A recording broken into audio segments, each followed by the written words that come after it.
মাহমুদুল্লাহ মাহমুদ আমাদের মাঝে উপস্থিত আছেন।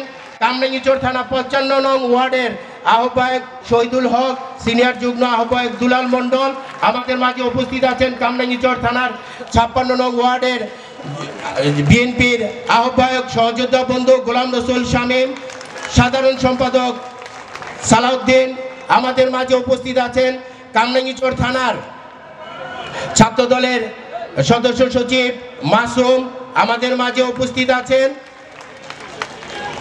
স্বেচ্ছাসেবক দলের সদস্য সচিব নূরে আলম সহ সবাইকে জানাই আমার ব্যক্তিগত পক্ষ থেকে রক্তিম শুভেচ্ছা ও বিপ্লবী অভিনন্দন। আরও উপস্থিত আছেন কামরাঙ্গীরচর থানার যুব দলের সাবেক সভাপতি নজরুল, সাবেক সাধারণ সম্পাদক শামীম আমাদের মাঝে উপস্থিত আছেন। কামরাঙ্গীরচর থানার নবনির্বাচিত কমিটির যুব দলের সদস্য সচিব সোহেল আরমান, কামরাঙ্গীরচর থানার যুব দলের আহ্বায়ক ও নবনির্বাচিত কমিটির সদস্য হুমায়ুন কবির সহ এবং মহিলা দলের সেতেরা আপা আরও উপস্থিত আছেন। শ্রমিক দলের কাজল সহ সবাইকে জানাই আমার ব্যক্তিগত পক্ষ থেকে রক্তিম শুভেচ্ছা ও বিপ্লবী অভিনন্দন। বক্তব্য শুরুতে মহান স্বাধীনতার ঘোষক, বহুদলীয় গণতন্ত্রের প্রবক্তা, বাংলার রাখাল রাজা শহীদ রাষ্ট্রপতি জিয়াউর রহমানকে গভীর শ্রদ্ধার সাথে স্মরণ করছি। আমাদের মাঝে উপস্থিত আছেন কামরাঙ্গীরচর থানার যুব দলের সিনিয়র যুগ্ম আহ্বায়ক নাসির উদ্দিন, যুগ্ম আহ্বায়ক কে হুমায়ুন কবির, যুগ্ম আহ্বায়ক শফিকুল ইসলাম শফিক, যুগ্ম আহ্বায়ক বিল্লাল মাহমুদ সহ সবাইকে জানাই আমার ব্যক্তিগত পক্ষ থেকে রক্তিম শুভেচ্ছা ও অভিনন্দন। সংগ্রামী সাথী ও বন্ধুরা, আমার বক্তব্য দিবে ঢাকা মহানগর দক্ষিণ যুব দলের আহ্বায়ক খন্দকার এনামুল হক এনাম, সদস্য সচিব রবিউল ইসলাম নয়ন। আমি শুধু একটি কথা বলতে চাই, আমাদের সাবেক সংসদ সদস্য অ্যাডভোকেট কামরুল ইসলাম গমচোর, এই কামরুল ইসলাম বিগত 17 বছর কামরাঙ্গীরচরে যেই হত্যা নির্যাতন চালিয়েছে, কেউ কিন্তু আমরা বাসা বাড়িতে থাকতে পারি নাই।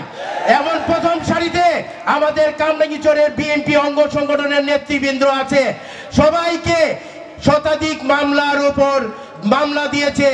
এমনকি এখানে যারা প্রথম সারিতে উপস্থিত আছেন, এক একজনের নামে 5টি থেকে 6টি মামলার আমরা সাজা ভোগ করেছি। আমরা কি কেউ বিএনপির অঙ্গ সংগঠন, কেউ কি আমরা ডাকাত ছিলাম, কেউ কি আমরা চোর ছিলাম, কেউ কি আমরা ভূমিদস্যু ছিলাম?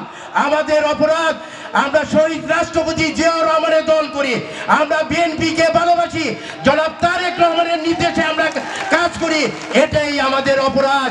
আজকে কামরুল ইসলাম কোথায়? তাহার নেতৃত্বে কামরাঙ্গীরচরের এক দল সন্ত্রাসী ছিল, যারা ভূমিদস্যু করেছে, যারা সন্ত্রাসী করেছে, বাড়ির দখল করেছে। আমরা আজকে এই সভা থেকে বলতে চাই, আমরা কামরাঙ্গীরচরের সেই কারো বাড়ি ঘর দখল করতে চাই না, কারো ভূমিদস্যু হতে চাই না। আমরা কি সবাই বিএনপি অঙ্গ সংগঠন, আমরা একটা পরিবার, আমরা সবাই ঐক্যবদ্ধ থাকতে চাই। আমরা কি সবাই ঐক্যবদ্ধ আছি না? আমরা ইনশাআল্লাহ ঐক্যবদ্ধ থাকবো। আমানুল্লাহ আমান, ব্যারিস্টার ইফরে আমান অমিনের নেতৃত্বে আমরা কামরাঙ্গীরচর বিএনপি ঐক্যবদ্ধ আছি। সংগ্রামী সাথী ও বন্ধুরা আমার, আপনারা জানেন দেশ নেত্রী বেগম খালেদা জিয়াকে এক কাপড়ে বাড়ি থেকে বাইর করে দিয়েছে। আল্লাহর গজব নাজিল হয়েছে। গতকাল আমরা কি দেখছি? সাধারণ আম জনতা 32 নম্বর বাড়িঘর ভেঙে তছনছ করে দিয়েছে। আল্লাহর বিচার, আল্লাহ সব পারে, এটাই প্রমাণ। শেখ হাসিনা বিদেশে বসে বাংলাদেশে হত্যার রাজনীতি করে। আমরা অবিলম্বে এই অন্তর্বর্তীকালীন সরকারকে বলে দিতে চাই, ভারতের সাথে আমাদের চুক্তি আছে, কেউ যদি সন্ত্রাসী কাজ করে বিদেশে গিয়ে পালিয়ে যায়, সেই বাংলাদেশের বন্দি বিনিময় চুক্তি আছে। আমরা অন্তর্বর্তীকালীন সরকারকে বলবো, এই খুনিয়া ফ্যাসিস্ট হাসিনাকে বাংলাদেশে ধরে এনে বাংলার মাটিতে বিচার হবে ইনশাআল্লাহ। বক্তব্যের পরিশেষে বেগম খালেদা জিয়া একটি কথা বলেছে, শেখ হাসিনার পতন যাতে আমি মৃত্যুর আগে দেখতে যাই। শেখ হাসিনার আল্লাহ পাক সেটা কিন্তু কবুল করেছে। আজকে কি হয়েছে? আওয়ামী লীগ, বেগম খালেদা জিয়া আরেকটা কথা বলেছে যে আওয়ামী লীগ এমন সময় হবে দুর্গন্ধ পচে দুর্গন্ধ সৃষ্টি হয়ে যাবে। আজকে দুর্গন্ধ পচে সৃষ্টি হয়েছে আওয়ামী লীগ। আজকে যারা আওয়ামী লীগ করে সবাই পালিয়ে গেছে। আজকে আওয়ামী লীগ কামরাঙ্গীরচরে আপনারা যারা করেন, কেউ কিন্তু এলাকাতে নাই। আরে বাবা, এখনো কিন্তু বিএনপি ক্ষমতায় আসে নাই, এখনো আপনারা কিচ্ছু দেখেন নাই। আপনারা যা করেছেন এর পাই টু পাই হিসাব কামরাঙ্গীরচরের মানুষ দেখিয়ে দিবে। সংগ্রামী সাথী ও বন্ধুরা আমার, ঢাকা মহানগর দক্ষিণ যুবদলের খন্দকার এনাম রবিউল ইসলাম নয়নের নেতৃত্বে আমরা ঐক্যবদ্ধ।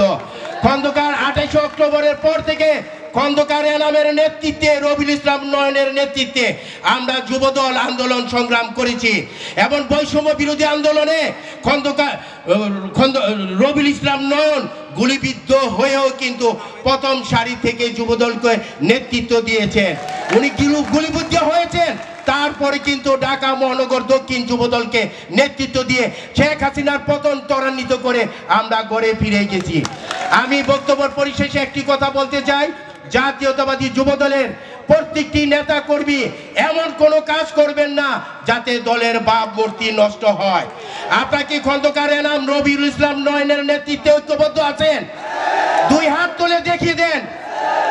ইনশাআল্লাহ ঢাকা মহানগর দক্ষিণ যুবদল আপনাদের পাশে আছে, এই আশা প্রত্যাশায় ব্যক্ত করে আমি আমার বক্তব্য শেষ করছি। খোদা হাফেজ। বাংলাদেশ জিন্দাবাদ, বাংলাদেশ জাতীয়তাবাদী যুবদল জিন্দাবাদ। সবাইকে ধন্যবাদ। আসসালামু আলাইকুম।